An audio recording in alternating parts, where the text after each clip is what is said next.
cósmica, la guerra estratégica, la guerra que se está llevando a cabo en este mismo momento en lugares celestes, entre las fuerzas del bien y del mal, los ejércitos, tanto el ejército de Dios como el ejército de Satán. Vamos a orar para que el Espíritu Santo aclare nuestros pensamientos. Vamos a estudiar esta tarde la guerra cósmica, hermanos, y para eso vamos a abrir brevemente en Efesios capítulo 6, un versículo muy conocido por todos, Efesios 6:12, porque no tenemos lucha. Pues sí la tenemos, y tenemos una lucha intensa, cruenta. ¿Contra quién? Contra las fuerzas que comanda Satán, contra principados, contra potestades, contra los gobernadores de las tinieblas de este mundo y contra huestes invisibles de maldad que operan en los aires, en los lugares celestes que rodean la tierra. Sí tenemos lucha, pero no es como nosotros lo creemos. Nuestra lucha no es con la suegra, ni con la vecina, ni con ningún ser humano. Nuestra lucha es con el enemigo que opera detrás de las gentes y que opera detrás de las circunstancias para tratar de interferir con lo que Dios está haciendo y quiere hacer en la tierra. De lo que ocurre en los lugares celestes depende en grande manera lo que va a ocurrir aquí sobre la tierra. Porque el diablo de una manera u otra está tratando de estorbar, de atrasar los planes de Dios. Y nosotros como iglesia somos los llamados a ponerle lo que de allá en Colombia llamamos el estate quieto. O sea, nosotros somos los que tenemos que detenerlo, nosotros somos los que tenemos que frenarlo, nosotros somos los que tenemos de alguna manera u otra que colaborar con los ángeles de Dios para que ellos puedan, con la participación de la iglesia, dar por terminada esta guerra que está ocurriendo en lugares celestes, no desde hace un año o dos, sino desde hace siglos. Amén. La guerra de la cual vamos a hablar en esta tarde está descrita en Apocalipsis capítulo 12. Yo creo que ustedes conocen ese pasaje, pero no nos haría mal con que lo volviéramos a leer, analizar. Dice la Escritura, y fue hecha una grande batalla, ¿dónde? En el cielo, en lugares celestes. Esta no es una escaramuza, no es un pequeño encuentro armado entre dos patrullas militares, no es una batalla, sino que en el original dice que es una guerra abierta, una guerra entre dos poderosos ejércitos. Por ejemplo, la Segunda Guerra Mundial consistió de muchas batallas diferentes, tanto en el frente europeo como en el frente pacífico. Hubieron batallas muy famosas que han pasado en los anales de la historia. Pero el conjunto de todas las batallas es lo que hoy se llama la Segunda Guerra Mundial.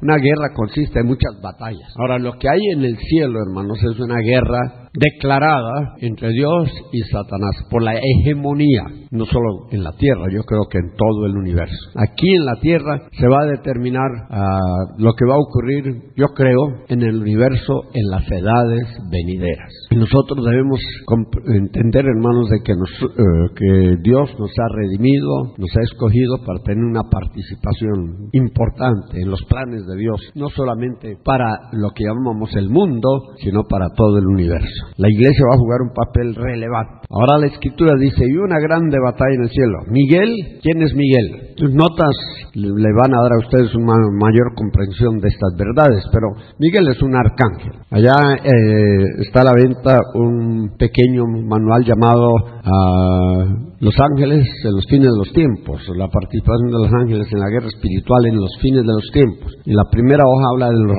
rangos angelicales, y el rango superior entre los ángeles es el rango de los arcángeles. ¿Cuántos saben lo que significa la palabra arcángeles? Pues ustedes que son de procedimiento católico saben que la Iglesia Católica tiene una jerarquía que consiste de papa y cardenales y después arzobispos.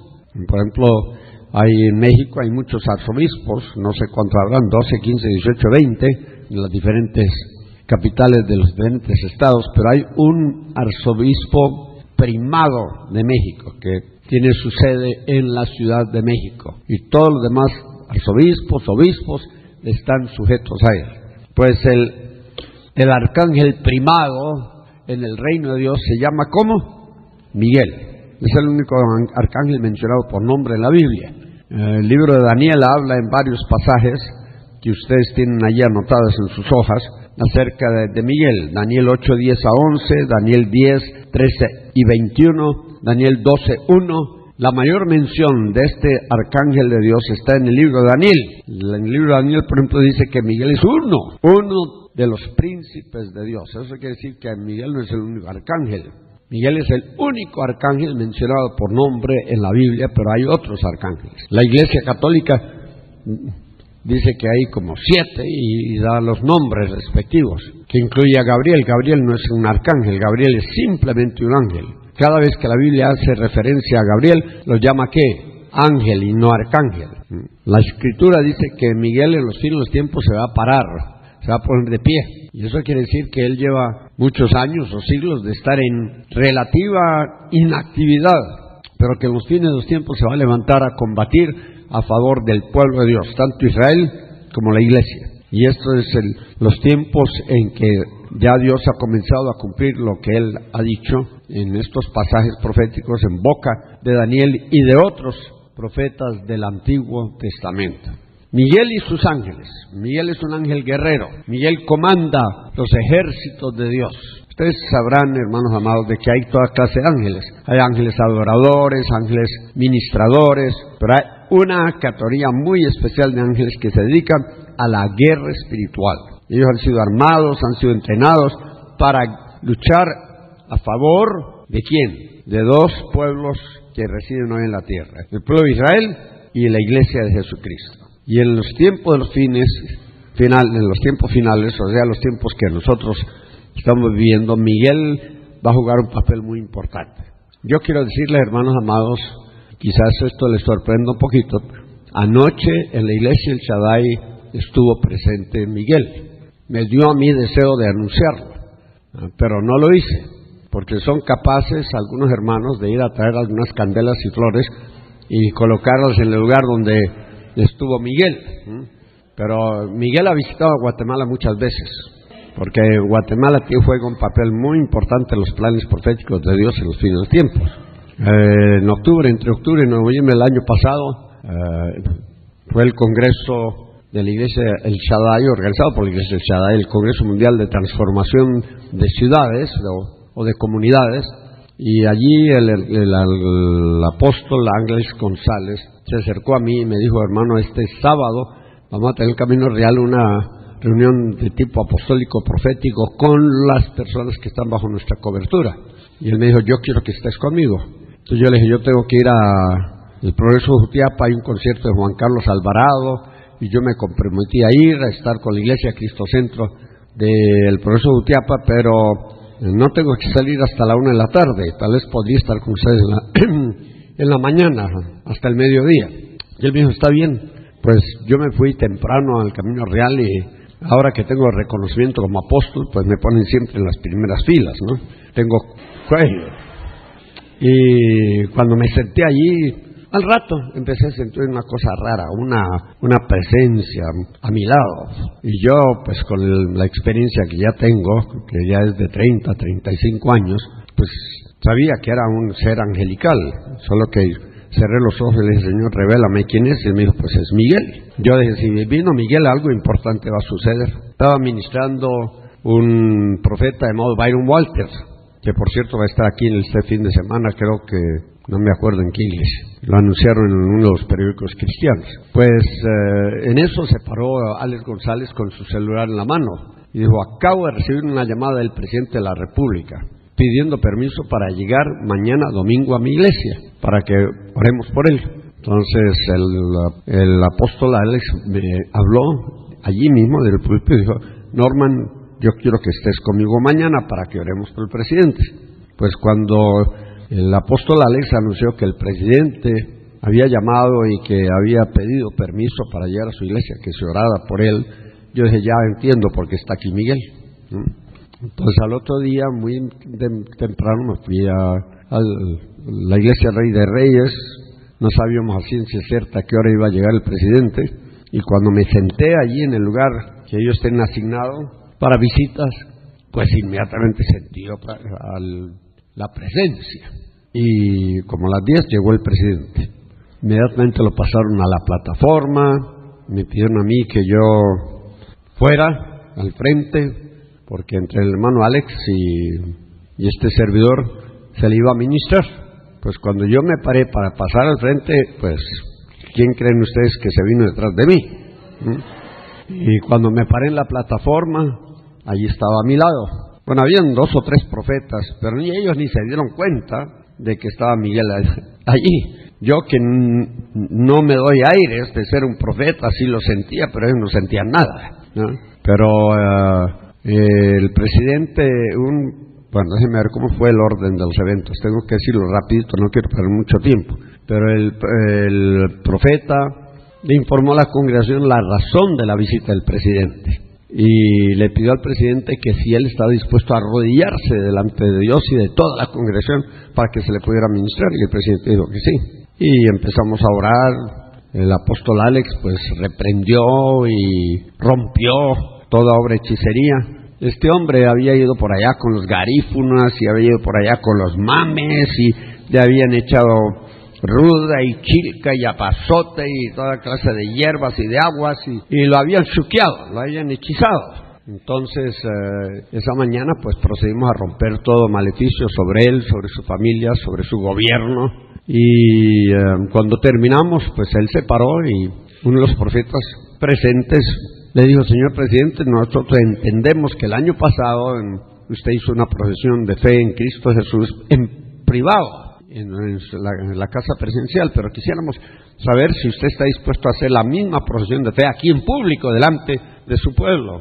Y él dijo sí, y pasó al micrófono y levantó la mano y dijo: yo reconozco a Jesucristo como mi Salvador. Y aparte de eso dijo: y también reconozco a Jesucristo como Señor de Guatemala. Bueno, yo en mi espíritu sentí que algo sucedió allá arriba. No sé si el presidente fue completamente sincero. Ustedes saben que los políticos, ay, Dios mío, son terribles, pero yo sí creo que algo sucedió. Cuando el primer magistrado, el presidente de una nación, dice: Jesucristo es el Señor de Nicaragua o de México, de cualquier nación, algo tiene que suceder en los lugares celestes. Pues después de que él hizo la declaración, habló unos momentos, nada de política. No habían fotógrafos, no habían periodistas, fue un evento muy discreto. Cuando él terminó, regresó a su lugar y el Espíritu Santo me dijo: pues ve y abrázalo en público. Y yo fui y le dije: señor presidente, el Señor me ordena que le dé un abrazo paternal, que el Señor quiere que usted experimente el amor paternal de Dios. Y después descubrí que él como que no tuvo padre, que él no conoció a su padre. Pues tuvo padre, pero tal vez su padre lo abandonó o algo cuando era muy pequeño. Y cuando yo lo abracé, le di 2 abrazos fuertes, noté que se le humedecieron los ojos. Y le planté un beso en la frente. Después me tuve que desinfectar los labios. No, eso es una broma.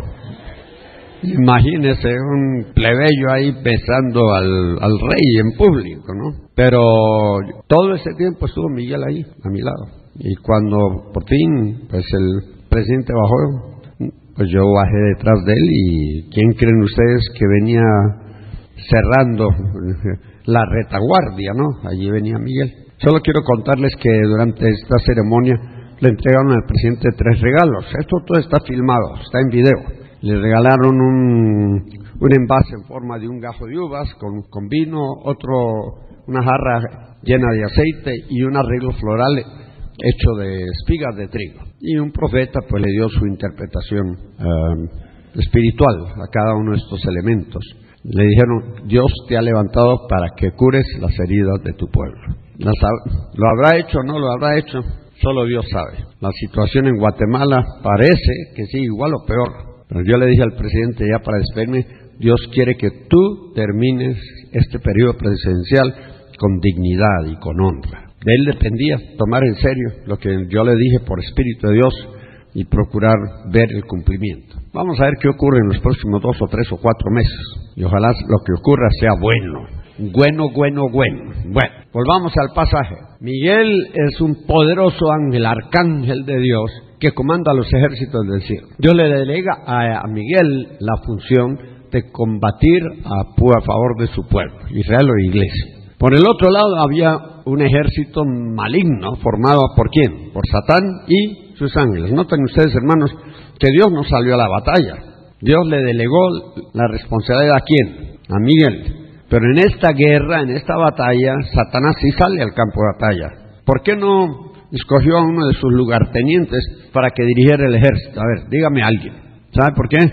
Porque como él había traicionado a Dios, él teme de que uno de sus subalternos se levante en armas contra él y lo traicione y lo trate de derrumbar o derrocar de la posición que él ocupa. O sea, el que traiciona teme ser, el que engaña teme ser. Bueno, ahora notemos lo que dice el versículo 8. Y no prevalecieron. ¿Quién? No Miguel y sus ángeles, sino Satán y sus ángeles. Ni su lugar fue más allá en el cielo. Y fue lanzado fuera aquel gran dragón, la serpiente antigua. Estos son títulos que se llama Diablo y Satanás. Fue el cual engaña a todo el mundo. Noten cuál es la función principal del diablo en relación a la humanidad. ¿Cuál es? Engañar. Fue arrojado en tierra y sus ángeles fueron arrojados con él. Cuando el diablo y sus ángeles fueron arrojados a tierra, dice que se oyó una voz estrenduosa en el cielo que decía: ahora ha venido ¿qué? La salvación, no la salvación como nosotros la conocemos hoy.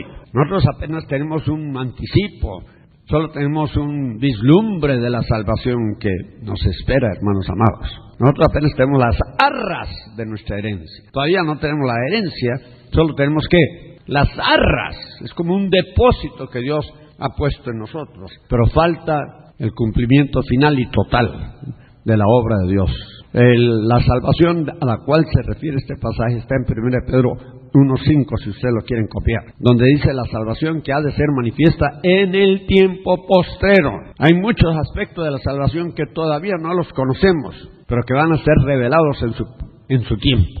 Y nosotros nos vamos a quedar pero totalmente estupefactos al ver la grandeza de la salvación que Dios tiene preparado para todos nosotros si somos fieles a Él. Dice, y ahora ha venido la salvación y ¿qué más? Y el poder y el reino de Dios. ¿Cuándo va a venir el reino de Dios? ¿Cuándo va a ser el reino de Dios establecido en la tierra? ¿Cuándo vamos a entrar al reino milenial y luego al reino eternal? ¿Cuándo? Cuando Satanás sea ¿qué?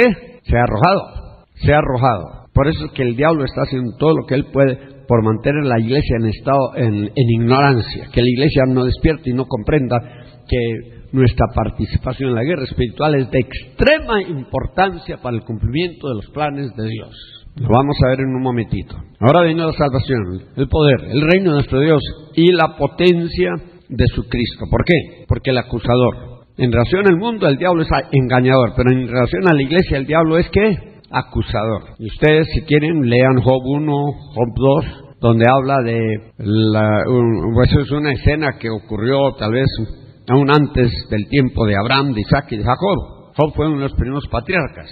Y dice que Satanás se presentó delante del trono de Dios. Bueno, los hijos de Dios, que son los ángeles, se presentaron delante del trono de Dios, y entre ellos iba ¿quién? Entre ellos iba el diablo. Los ángeles ni siquiera se dieron cuenta de que el diablo estaba en medio de ellos. Les faltaba ¿qué? Discernimiento. Pero Dios, que es omnisciente, vio a Satanás, lo descubrió a Satanás y le preguntó: Satanás, ¿de dónde vienes? Él dijo: de rodear la tierra y andar por ella. Satanás tenía, y creo que todavía tiene, acceso al trono de Dios. Y su tarea principal es acusarnos. Satanás nos acusa de tres maneras. Nos acusa delante del trono de Dios, nos acusa en nuestra propia conciencia y nos acusa delante de los hermanos, para desprestigiarnos, para difamarnos, para destruir nuestro testimonio como hijos y siervos de Dios. El acusador de nuestros hermanos, el cual los acusa o acusaba delante de Dios, ¿cuándo? Día y noche. El diablo tiene una insensate y incesante actividad. Él no se duerme, él no se cansa. Mire, por eso dice 1 Pedro 5:8, vuestro adversario el diablo, ¿qué? Anda alrededor de vosotros. El cansancio solo es en el cuerpo, no es en el espíritu, hermanos. El espíritu no necesita dormir, el cuerpo sí. Por eso los ángeles pueden dedicarse incesantemente a luchar por el honor de Dios. En cambio nosotros, pues necesitamos nuestras 6, 8, 10, 12 horas de descanso. No se rieron porque seguramente cuando dije 10 y 12 me refería a ellos. Bueno, vamos a seguir adelante. Versículo 11, tenemos que correr. Y ellos, los hermanos o los ángeles, ¿quiénes? Cuando dice ellos, ¿a quiénes se referirá? ¿A los ángeles del versículo 7 o a los hermanos del versículo 10? Y ellos le han vencido, ¿por qué medios? Por la sangre del Cordero, por la palabra de su testimonio, y no han amado sus vidas hasta la muerte. ¿A quiénes se referirá? ¿A los ángeles o a los hermanos? Entonces la victoria sobre Satanás no depende tanto de los ángeles como de nosotros. En las notas que ustedes tienen, yo digo que si los ángeles hubieran podido arrojar al diablo del lugar de influencia que él tiene sobre la tierra, ya lo hubieran hecho hace siglos, pero no han podido. ¿Por qué? Porque a los ángeles les falta un elemento muy importante que a nosotros nos sobra. Vamos a descubrir cuál es ese elemento. Aquí menciona que nosotros los redimidos o escogidos tenemos ciertas armas que los ángeles no están autorizados para usar. Por ejemplo, ellos le han vencido con la sangre del Cordero. ¿Saben ustedes que Cristo primero no se encarnó como ángel, sino como ¿qué? Como hombre. Él se identificó con la raza humana. Segundo lugar, Él murió ¿por quiénes? Por los seres humanos y no por los seres angelicales. Los ángeles no participan de la redención. Primero porque no la necesitan, los verdaderos ángeles, los ángeles fieles. Y los ángeles malos, los que se rebelaron contra Dios, los que se unieron con Satán en su revuelta en contra de Dios, la necesitan, pero no la alcanzan. Porque Cristo no murió por el diablo y por los ángeles, sino que murió por nosotros miserables pecadores. Hay una doctrina llamada la reconciliación de todas las cosas, o la reconciliación final, que fue muy popular en Estados Unidos hace algunos años. Todavía por ahí circula, en que dicen que todos los seres humanos van a ser salvos. Todos, no importa lo que crean, no importa lo que hagan, últimamente van a ser salvos. Todos los seres humanos están incluidos en el plan de salvación, y que todos, no importa hasta dónde han llegado en su oposición a Dios, se van a salvar. Y algunos han ido al extremo de decir que aún el diablo se va a salvar, y que los demonios se van a salvar, que Dios es un Dios misericordioso, que finalmente va a salvar a todos los seres humanos, todos los seres espirituales, que la salvación va a beneficiar a toda la creación. Bueno, yo no he encontrado pruebas que justifiquen una doctrina de esa clase. La Biblia dice que los ángeles no entienden la salvación. Ellos quisieran mirar en estas cosas, quisieran verlas y conocerlas, pero no pueden. ¿Sabe lo que me dijo un ángel una vez? Me dijo, nosotros no entendemos cómo Dios ama a estos gusanos, refiriéndose a usted, refiriéndose a mí. ¿Qué concepto? Es que, hermanos amados, los ángeles saben quiénes somos, nos observan, y los ángeles se dan cuenta de todas nuestras picardías, que no son picardías, sino que son ¿qué?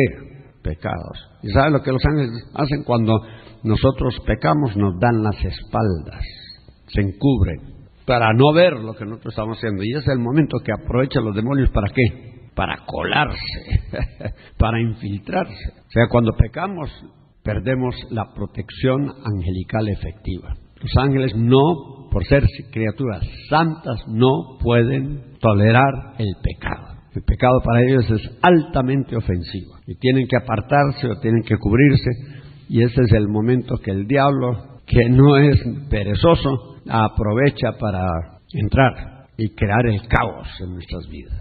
Amén, mis hermanos.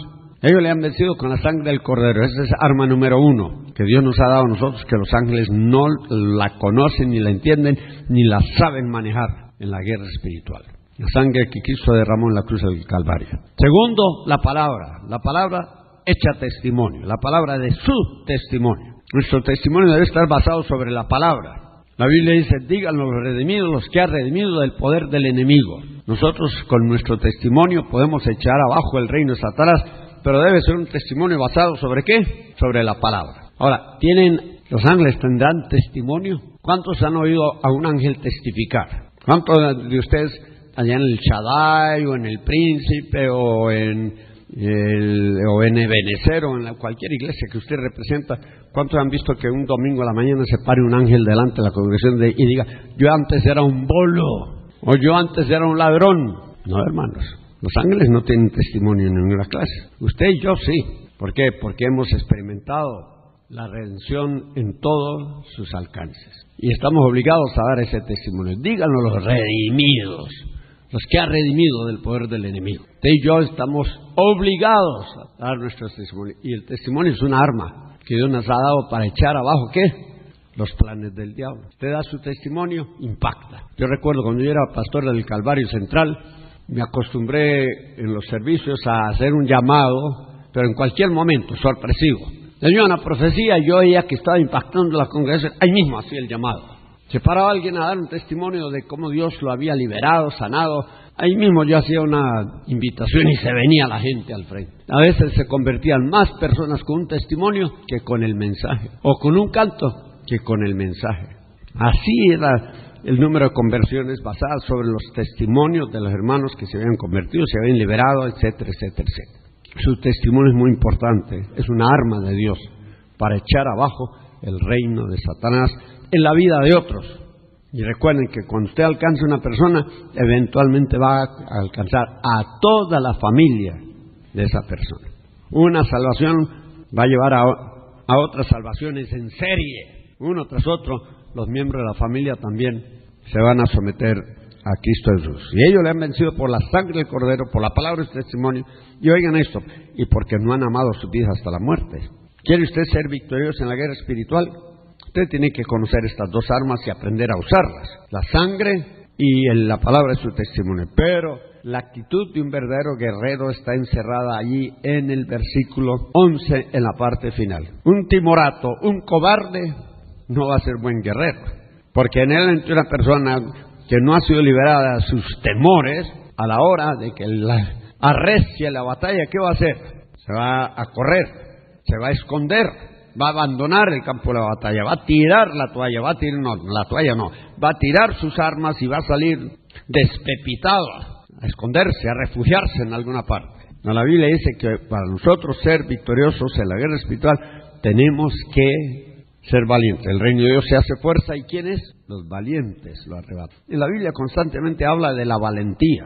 Por ejemplo, aquí en Joel, busquen conmigo, hermanos amados, en Joel, en el libro Joel, en el capítulo 2, donde habla del ejército de Dios. Y ese es el ejército que Dios está levantando en la tierra en estos tiempos finales. Y usted está aquí porque Dios quiere que usted sea parte de ese ejército. Y dice aquí en Joel capítulo 2, en el versículo 7, en referencia a los soldados que fueron parte de este ejército, como valientes correrán y como hombres de guerra subirán la muralla, y cada cual irá en sus caminos y no torcerá sus sendas. ¿Quiénes van a formar parte del ejército? Los valientes. De modo que usted libérese de sus temores, porque esos temores lo van a descalificar para formar parte del gran ejército que Dios está levantando en la tierra en estos tiempos, ¿qué? En estos tiempos finales. Mire lo que ella dice en Isaías capítulo 13, versículo 3. Yo mandé a mis santificados, así mismo llamé a mis valientes para mi ira, a los que se alegran con mi gloria. Ese es el ejército de Dios. Y yo podría darles aún más versículos que revelan que únicamente las personas que son valientes van a sobrevivir cuando las cosas se pongan, como dicen aquí en Guatemala, color de hormiga. Por eso es tan importante la liberación, porque necesitamos ser liberados ¿de qué? De nuestros temores. Zacarías 10:5, y serán como valientes, que en la batalla pistan al enemigo en el lodo de las calles y pelearán, porque Jehová será con ellos. Ven ustedes que Isaías dice que los componentes del ejército de Dios son valientes, y esto lo ratifica Joel, y esto lo ratifica Zacarías. Lo que nos debe hacer, hermanos, que para que nosotros podamos llegar a ser realmente efectivos en la guerra espiritual, tenemos que ser ¿qué? Valientes, valientes. Volvamos a Apocalipsis entonces. Y ellos le han vencido por la sangre del Cordero y por la palabra de su testimonio, y no han amado sus vidas. Esto significa que el que quiere ser victorioso en la guerra espiritual tiene que estar dispuesto a sufrir y, si es necesario, a morir por la causa de Cristo. Está dispuesto a ofrendar su vida. Yo nunca estuve de acuerdo con la guerrilla, los admiraba, porque muchos guerrilleros murieron y fueron enterrados por ahí en tumbas anónimas, allá en las montañas, en las selvas, por una causa que al fin y al cabo fracasó. Con el derrumbe del muro de Berlín y todo lo que sucedió después de eso, se demostró que el comunismo no era la respuesta que la humanidad necesitaba. Y sin embargo, miles y miles de jóvenes, muchos de ellos universitarios, se fueron a luchar y a morir por una causa injusta. Y nosotros, que somos supuestamente ciudadanos del reino de Dios, no estamos dispuestos ni siquiera a sufrir, mucho menos a morir. Y la Biblia dice, sufrimos con Él también, ¿qué? Reinaremos. Si no estamos dispuestos a sufrir debido a las presiones del enemigo, pues olvidémonos de reinar con Cristo en el milenio. Y peor todavía, en la eternidad. Muy bien. Entonces ustedes están viendo, hermanos amados, que tenemos una participación activa en la guerra espiritual. Mire, yo les voy a decir algo que los va a dejar a ustedes un poquito perplejos. Nosotros necesitamos de los ángeles, ¿cuántos lo creen? Dice Hebreos 1:14 que los ángeles son espíritus administrados enviados al servicio de los que serán, no los que son actualmente, los que serán herederos ¿de qué? De la salvación. ¿Pero cuál salvación? La que mencioné en 1 Pedro 1:5. Yo le voy a decir algo, hermanos amados, no todos los creyentes actuales van a ser herederos de esa salvación. Dios nos está sometiendo a prueba y Dios va a determinar quiénes son los que van a participar en esos eventos finales. Muchos cristianos en muchos lugares se están confiando, me voy con Él, me voy con Él, me voy con Él, y ¿qué importa lo que hago yo? No importa lo que yo diga, no importa nada, yo me voy con Él en el rapto. Engañados están, porque el Señor ahora está escogiendo cuidadosamente a las personas que van a participar en su reino, tanto en el milenio como en la eternidad. Escúchelo bien. Eso no quiere decir que usted va a perder su salvación. Va a entrar dejando pelos en la gatera. ¿Saben lo que es eso? Otra expresión colombiana. Aquí hay varios colombianos y saben lo que yo estoy diciendo. Es dejar ¿qué? Dejar entrar sobadito, resbaladito al cielo, ¿no? Van a entrar por pura misericordia divina, pero no van a participar en los eventos que se avecinan. Van a resucitar por ahí en la resurrección postera, después del milenio, allá con los impíos van a resucitar y por misericordia de Dios los va a enviar al cielo, porque sus nombres van a aparecer ahí en el libro de la vida por pura casualidad. A un Dios se va a sorprender encontrar su nombre ahí en el libro de la vida. Bueno, ahora cuando la iglesia se involucre en la guerra espiritual, Satanás va a ser ¿qué? Vencido y arrojado. Y la Biblia dice que en un momento se va a cumplir lo que dice aquí el versículo 12. Por lo cual, alegraos cielos y los que moráis en ellos. ¡Ay de los que moran, los moradores de la tierra y del mar! Porque el diablo ¿a qué? Ha caído, ha descendido como rayo del cielo.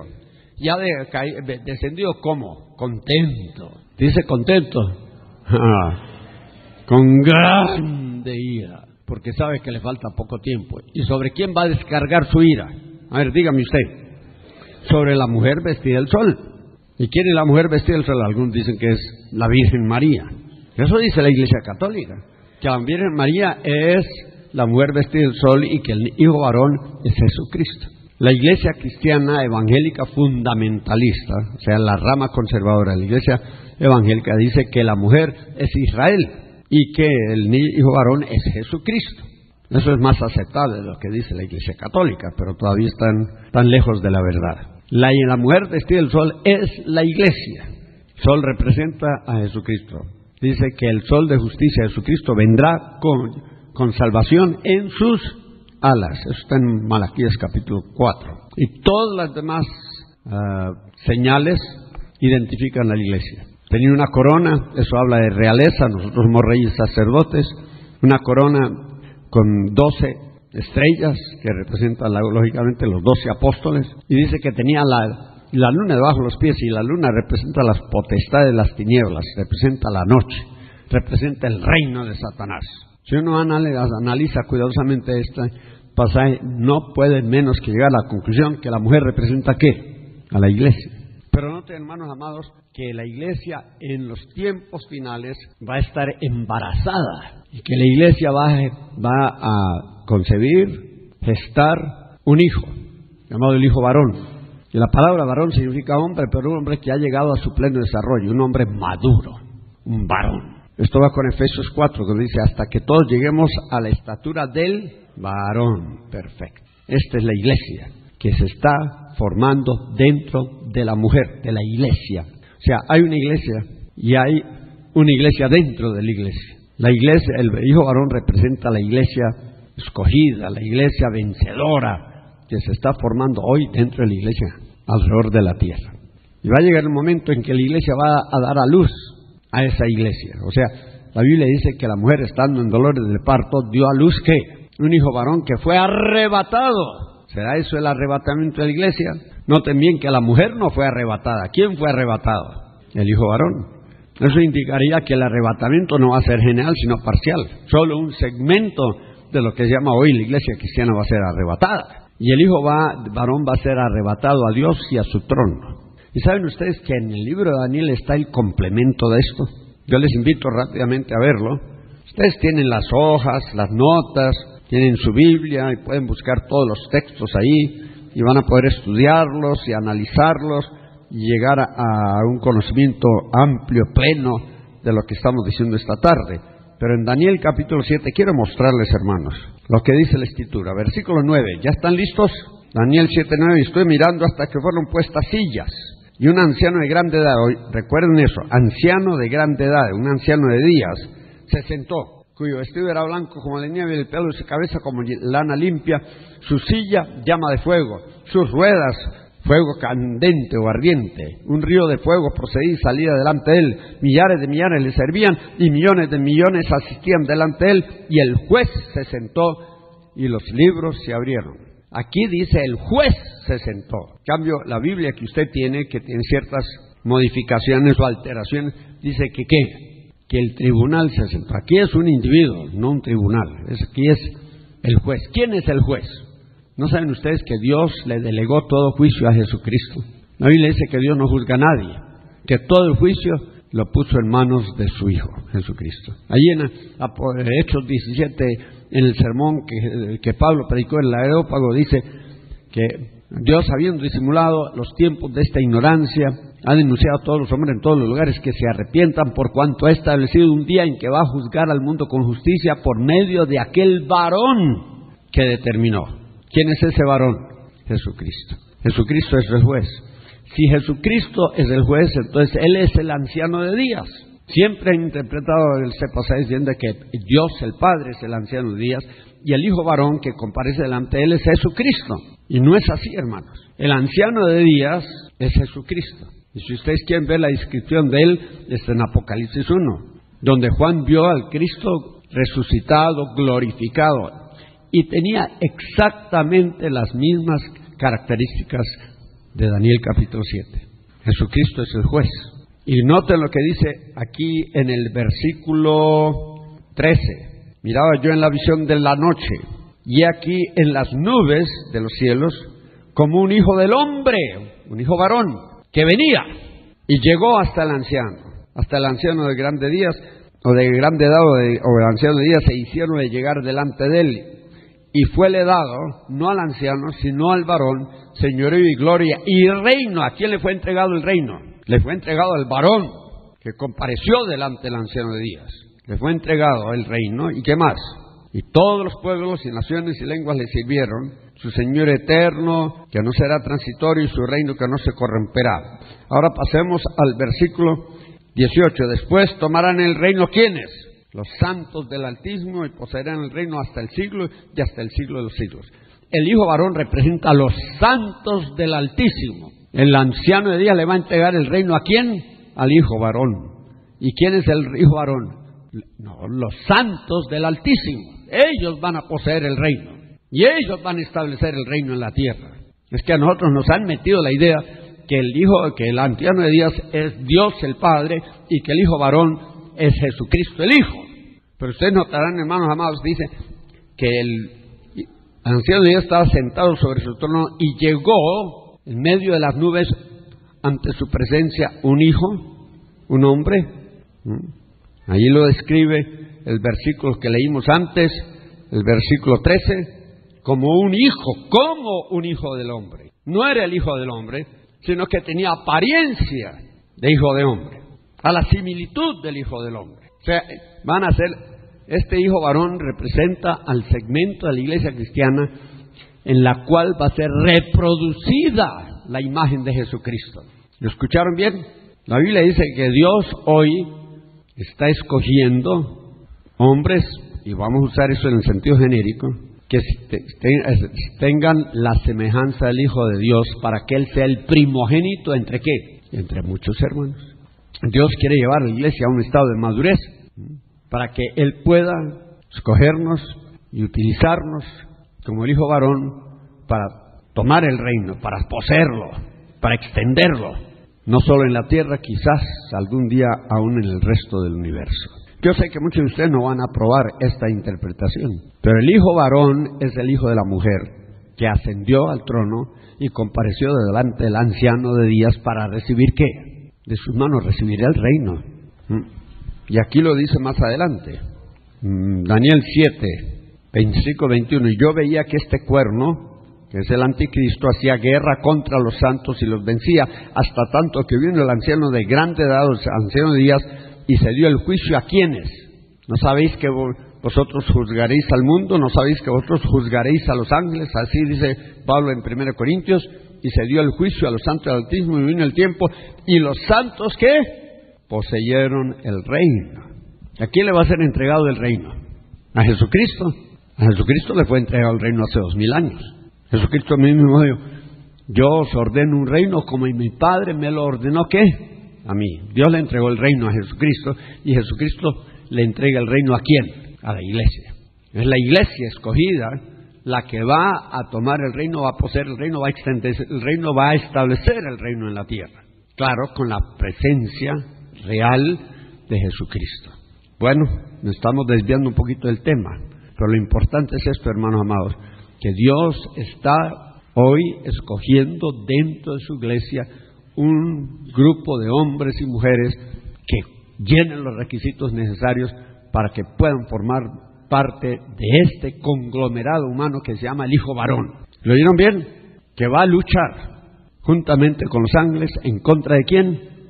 De Satanás. El ejército de Dios va a estar formado por ángeles y por redimidos, y van a luchar hombro a hombro, lado a lado.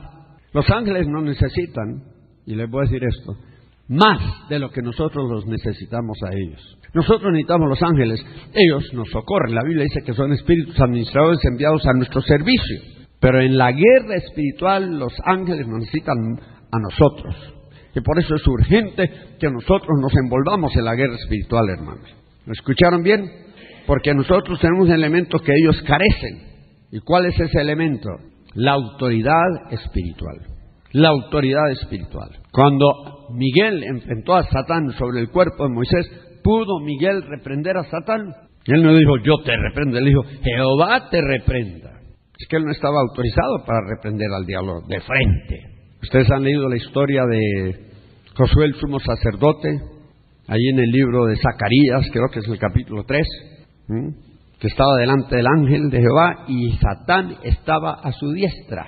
Y el ángel, ¿qué le dijo a Satán? Jehová te reprenda. Él no dijo, yo te reprendo. Es que los ángeles no tienen autoridad para reprender a Satán, pero a nosotros sí nos ha sido dada esa autoridad. Y yo no tengo que decirle al diablo, Jehová te reprenda. Yo le digo a Satán, yo te reprendo.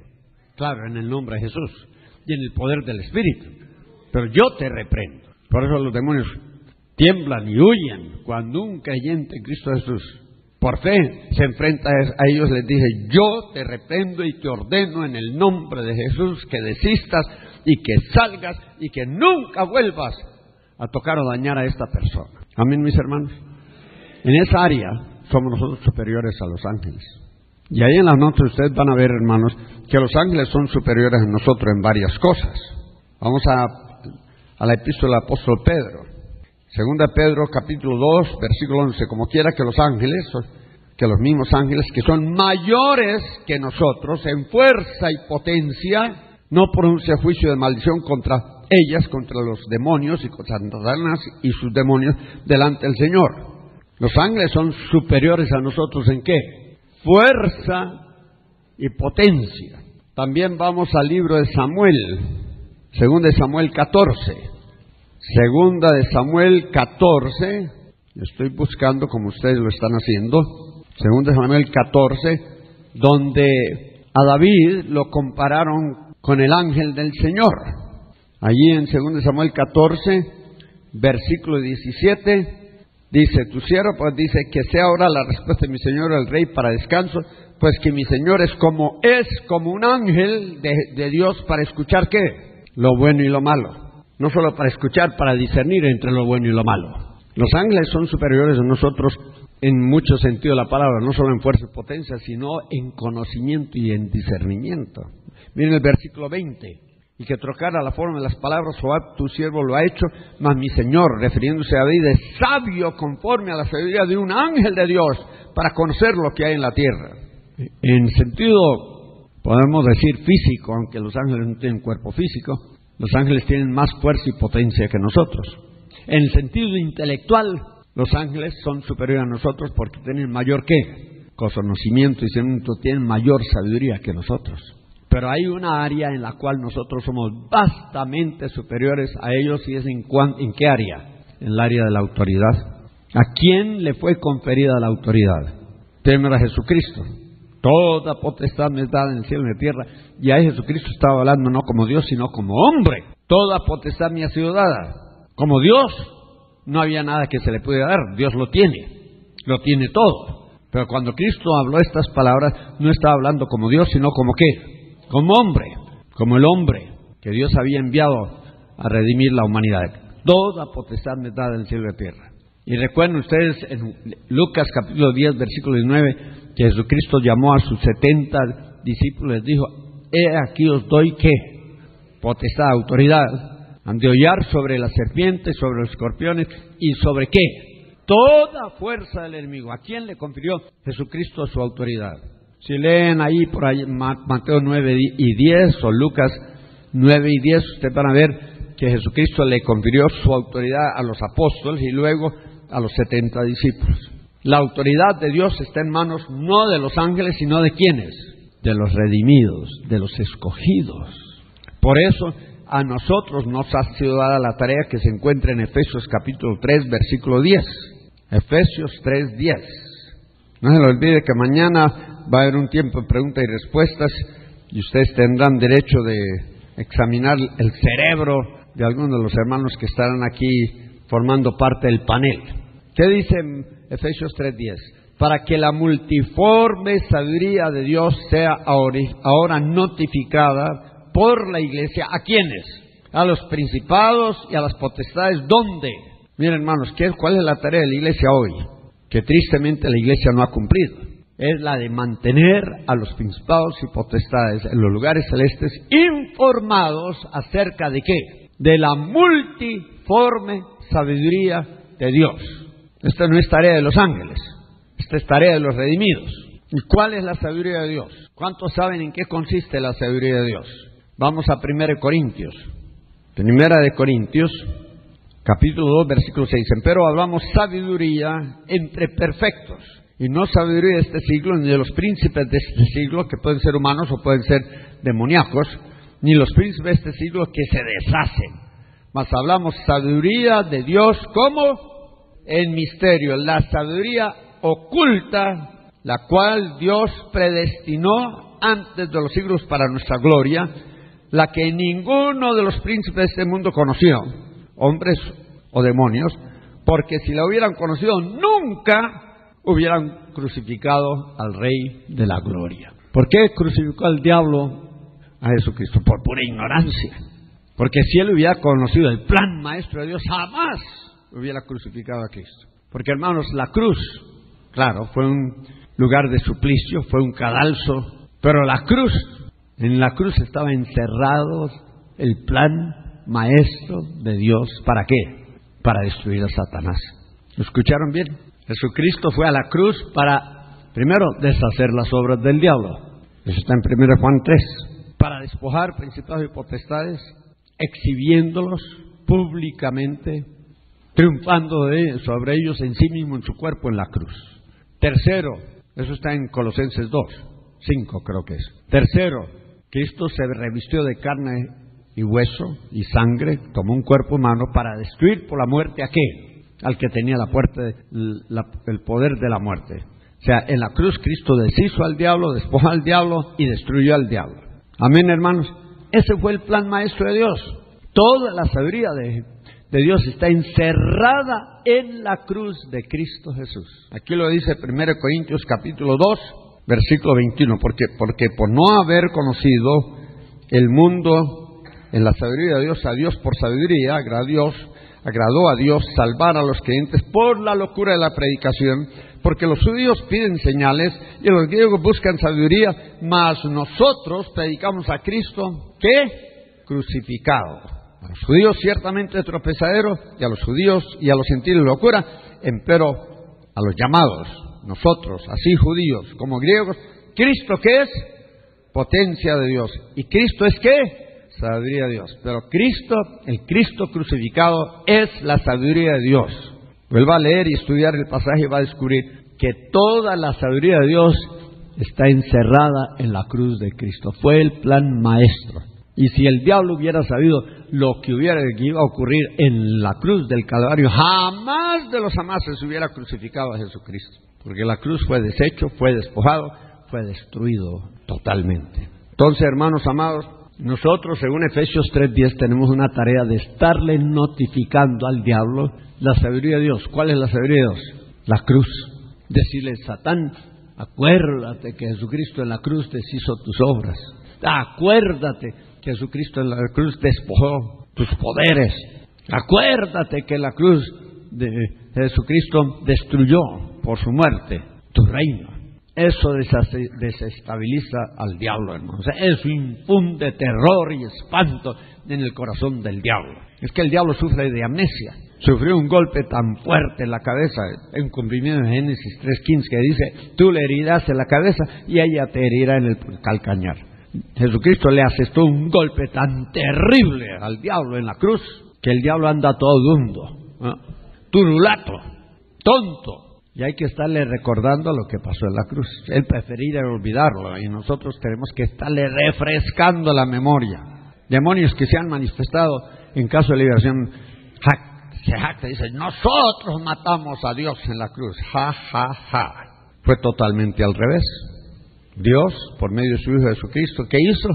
Destruyó, absolutamente destruyó a Satanás y su reino. Entonces, ¿cuál es el papel que nosotros estamos llamados a jugar? Nosotros no tenemos que vencer al diablo, ya está vencido.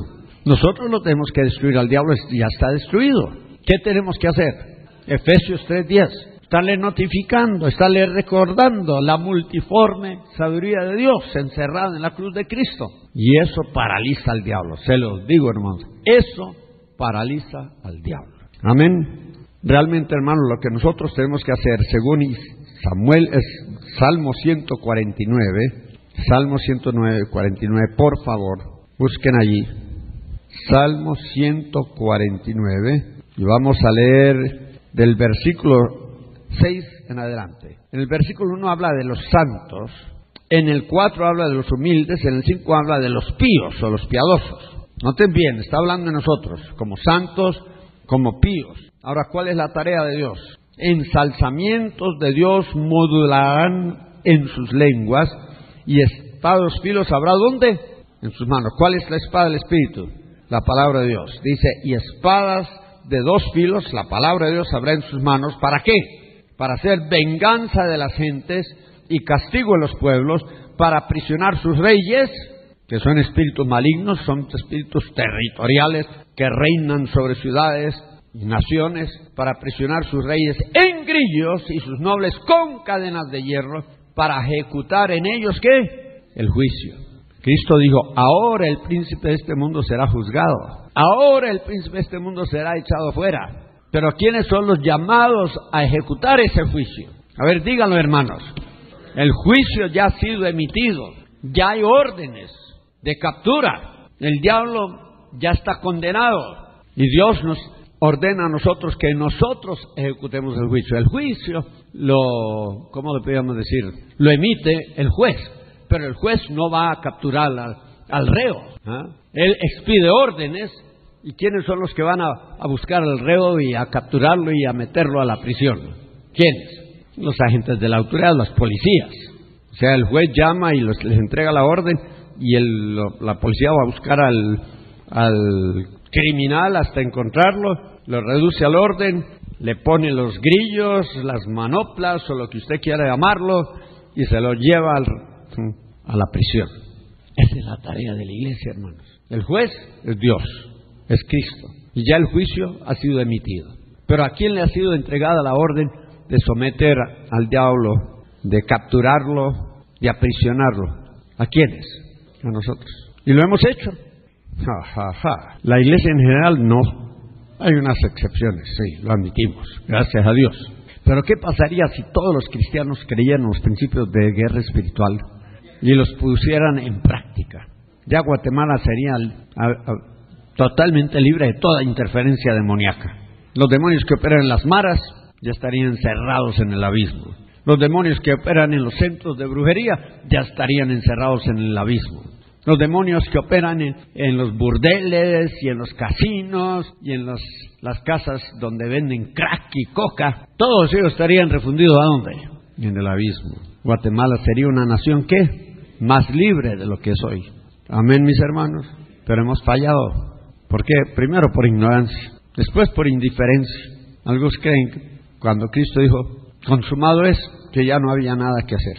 Sí, el plan de redención fue consumado, pero fue entregado a la iglesia para su ejecución.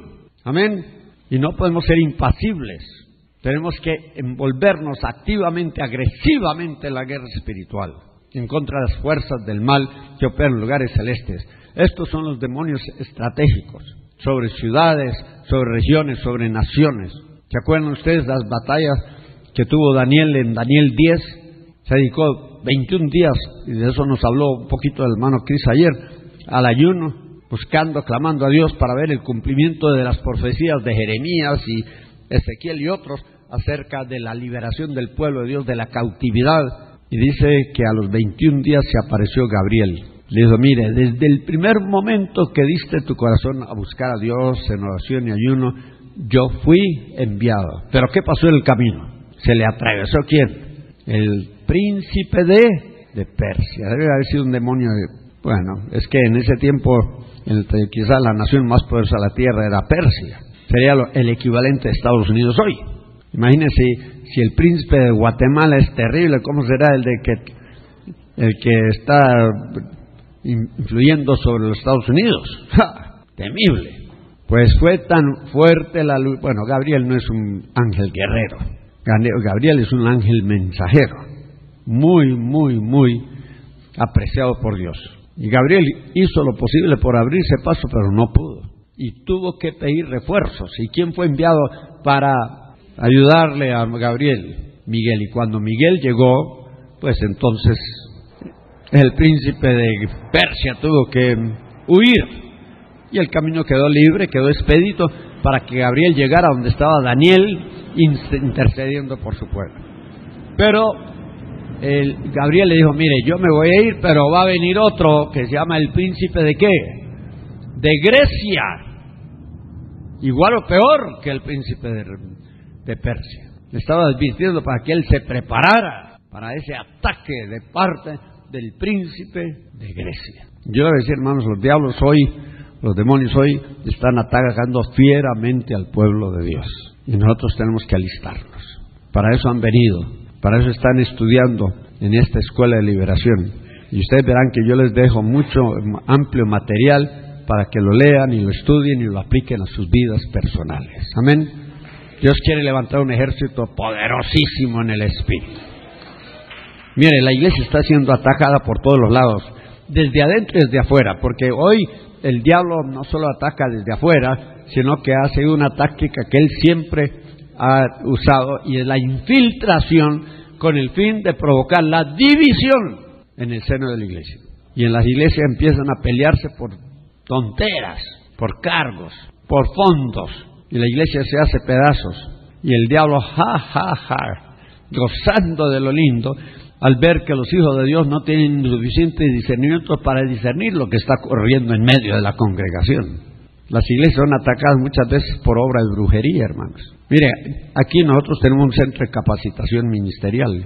Párese todos los estudiantes que vienen de Brasil, Colombia, Costa Rica, México, pónganse todos los estudiantes de pie. Todos estos muchachos y muchachas, unos solteros, otros casados y otros despechados y aburridos de la vida.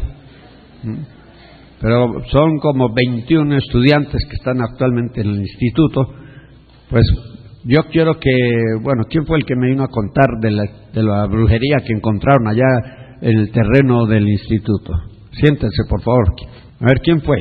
¿Andrés? Ven, cuente, venga a ver. La semana pasada ocurrió esto. Cuente qué era y cómo. Estábamos con... Cuenten que estaban castigados.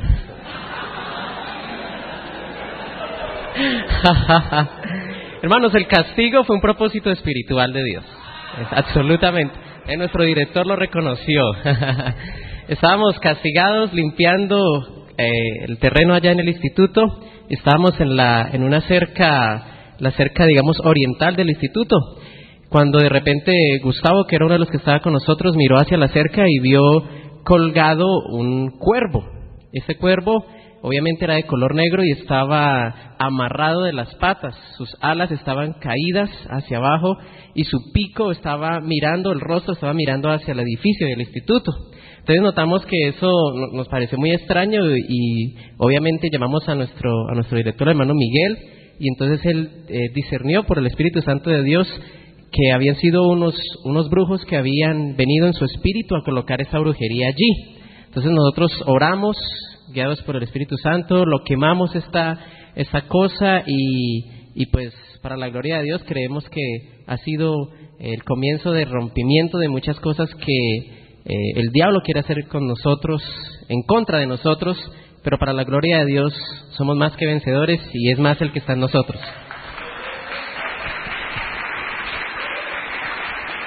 Bueno, hermanos, eso demuestra que familias, iglesias son atacadas, y a veces por medio de la brujería. Y yo le voy a decir, hermano y hermana, para su propia supervivencia, aprenda a guerrear. Usted como pastor, como líder, como miembro, está obligado a aprender y a usar los principios de guerra espiritual para mantenerse en pie delante del Hijo del Hombre. ¿Cuántos van, a envolverse en la guerra espiritual? Pues mejor lo van a hacer, porque de todos modos la lucha va a arreciar. Entre más se acerca la venida de Cristo Jesús, más intensa se va a poner la lucha. Y los únicos que van a sobrevivir son los valientes que se han sometido al Espíritu Santo para aprender estos principios y ponerlos por obra, ponerlos en efecto. Puestos de pie, por favor. Les dejo la tarea de revisar todo este material. Hemos tocado solamente como el 40% o 50% del contenido de esta lección.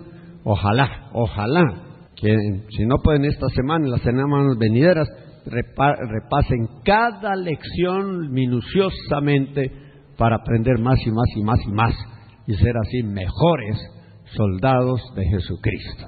Amén. ¿Y usted me viene a regañar, hermanita? Bueno, vamos a orar. Levante su mano. Señor, nos ofrecemos a ti de nuevo para ser paladines, para ser guerreros, para ser soldados de la cruz de Cristo Jesús. Tú nos has levantado en este mundo, en esta dispensación, para que nosotros les notifiquemos a los principados y potestades de que están humillados, que están vencidos, a refrescarles la memoria de que en la cruz Jesucristo deshizo por completo sus obras, destruyó todos los poderes en los cuales ellos confiaban. Y ahora, Señor, te pedimos que sobre esta ciudad y sobre esta nación podamos nosotros empezar a ver un rompimiento de las filas del enemigo. Ponemos al enemigo de punta los unos contra los otros, los dividimos y les ordenamos que en vez de atacar a la iglesia, se ataquen unos a los otros hasta deshacerse completamente. Aplicamos la sangre de Cristo, aplicamos el nombre de Jesús, aplicamos el poder del Espíritu Santo, usamos todas las armas de nuestra milicia poderosa en Dios para destrucción de las fortalezas del diablo. Y confesamos, declaramos que Dios es Señor de Guatemala, que Dios es Señor de Centroamérica y que en estas pequeñas e insignificantes naciones el reino de Dios está siendo y va a ser establecido en su plenitud. Te damos la gloria y la honra por los siglos de los siglos, en el nombre de Jesús. Y vamos a darle un aplauso a Jesucristo el Rey.